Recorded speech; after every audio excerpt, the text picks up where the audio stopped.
బీసీల అభ్యున్నతి భాజపాతోనే సాధ్యమని OBC Uttarandhra zonal in-charge Gunupuri Venkataramana తెలిపారు.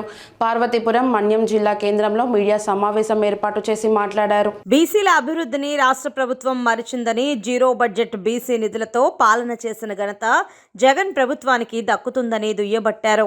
ప్రభుత్వ తీరును ఎండగట్టేందుకు OBC state president Gopi Srinivas రంగాల పిలుపు మేరకు ఈ నెల 7వ తారీఖున బీసీ సామాజిక చైతన్య సభ విశాఖపట్నంలోని ఏఎస్ రాజా కళాశాల మైదానంలో నిర్వహించడం జరుగుతుందని అన్నారు.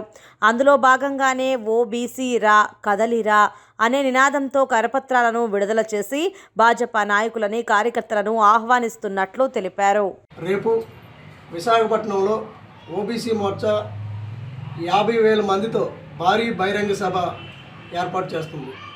ఈ రాష్ట్ర ప్రభుత్వం బీసీలకు చేస్తున్న అన్యాయాన్ని, నిరంకుశ పాలనని వ్యతిరేకిస్తూ బీసీలని ఏకతాటిపై తీసుకురావడానికి మన భారత ప్రధాని నరేంద్ర మోడీ గారు ఆదేశాల మేరకు, ఈ రాష్ట్ర అధ్యక్షురాలు పురంధేశ్వరి గారి ఆదేశాల మేరకు ఈ రాష్ట్ర ఓబీసీ మోర్చా రాష్ట్ర అధ్యక్షులు రొంగల గోపీసీని గారి ఆదేశాల మేరకు రేపు బహిరంగ సభ జరుగుతున్నది.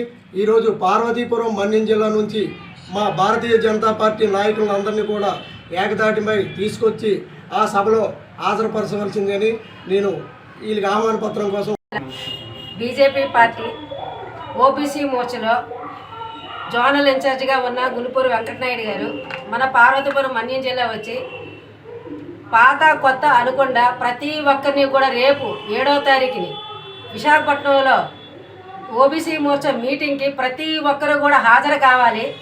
పార్టీతో సంబంధం కాదు, పార్టీ భవిష్యత్తుతో మనకు సంబంధం అని చెప్పి ఈరోజు మమ్మల్ని అందరినీ కూడా ఇన్వైట్ చేయడానికి పార్వతీపురం మన్యం జిల్లా మా ఇంటి వద్దకు వచ్చి ప్రతి ఒక్కరికి కూడా భారత్ మాత ఫోటో ఇచ్చి అందరికీ కూడా ఆహ్వానం పలికారు.